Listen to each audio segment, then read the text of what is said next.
এখানে তোমার যেটা বলছে যে এটা কোন মেথডের অঙ্ক? সরলরৈখিক পদ্ধতির। সরলরৈখিকের মূল বক্তব্য কি?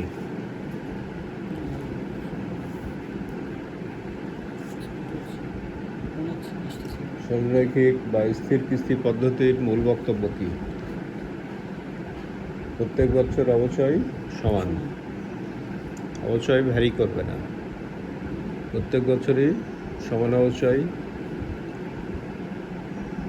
এখন কিছুদিন ব্যবহারের পর এই মেশিনটি বিক্রি করা হয়েছে, তাই না?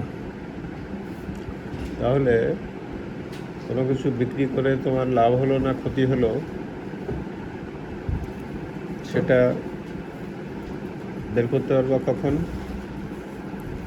স্যার মেশিনের মোট খরচ যোগ করে মেশিনের বর্তমান মূল্য বের করে তারপরে সেটা হচ্ছে বছর ধারা ভাগ দিতে হবে।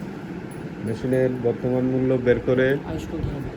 সেল ভ্যালুর সাথে কম্পেয়ার করে তুমি বের করতে পারবা যে প্রফিট না লস হয়েছে। একটা মোবাইল কিনছিলা তুমি 40,000-এ, ধরতেছো যে ওটার বর্তমান দাম ব্যবহারের পর 20,000। এই যে বর্তমান দাম 20,000 বলতেছে, এটা অবচয়ের পরে না? এখন এই 20,000 টাকার মেশিন যদি ওকে দাও, 20,000 টাকার মেশিন যদি মোবাইল যদি 15,000-এ বিক্রি করো, তাহলে লাভ হবে না ক্ষতি হবে? ক্ষতি হবে। এইভাবে তাহলে মেশিনের বর্তমান দাম আগে বের করা লাগবে। ক্লিয়ার? এখানে তোমাকে বলছে মেশিনটির অবচয়যোগ্য মূল্যের পরিমাণ নির্ণয় করো। অবচয়যোগ্য মূল্য মানে মেশিনটি কিনছিল 1,80,000-এ, আর সংস্থাপন ব্যয় হয়েছে 20,000। তাহলে মেশিনের মোট মূল্য কত হলো? 2 লাখ। মেশিনটির ভগ্নাবশেষ মূল্য বলা আছে 20,000। মেশিনটির ভগ্নাবশেষ মূল্য বলা আছে 20,000। তাহলে অবচয়যোগ্য মূল্য হবে ওই 2 লাখ থেকে 20,000 বাদ দিয়ে যে টাকা হয় 1,80,000। এভাবে এখানে অবচয়যোগ্য মূল্য বের করা হচ্ছে। ক্লিয়ার?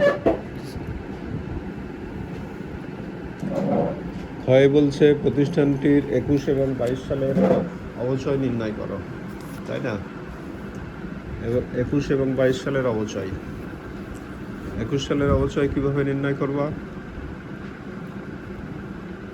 একটু আগে বের করলাম, মেশিনটির অবচয়যোগ্য মূল্য 1,80,000। মেশিনটির আয়ুষ্কাল 10 বছর। তাহলে সরলরৈখিকে প্রত্যেক বছর সমান অবচয় না? এর জন্য মোট অবচয়যোগ্য মূল্য থেকে আয়ুষ্কাল ভাগ দিতে দিয়ে প্রত্যেক বছর অবচয় হচ্ছে 18,000 করে। যে জাবেদাগুলো বলা ছিল যে প্রথম জাবেদা মেশিন কেনার জন্য একটা জাবেদা হয় মেশিন হিসাব ডেবিট, ব্যাংক ক্রেডিট বা নগদান ক্রেডিট বলতে পারো। তারপরে জাবেদা অবচয় ডেবিট, পুঞ্জীভূত অবচয় ক্রেডিট, তাই না? তারপরে জাবেদা আয় সারাংশ ডেবিট, অবচয় ক্রেডিট লিখলা। দ্বিতীয় বছরে গিয়ে মেশিনটি দ্বিতীয় বছরের শেষে বিক্রি করছে 31 ডিসেম্বর। তো দ্বিতীয় বছরে অবচয় কত হবে? 18,000। তাহলে মেশিনটির বর্তমান মূল্য কত?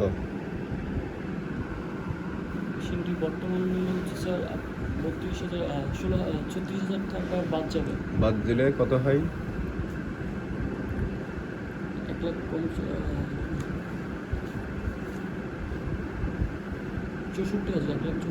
1,64,000 বর্তমান দাম, কিন্তু মেশিনটি বিক্রি করতেছে এখন 1,50,000-এ।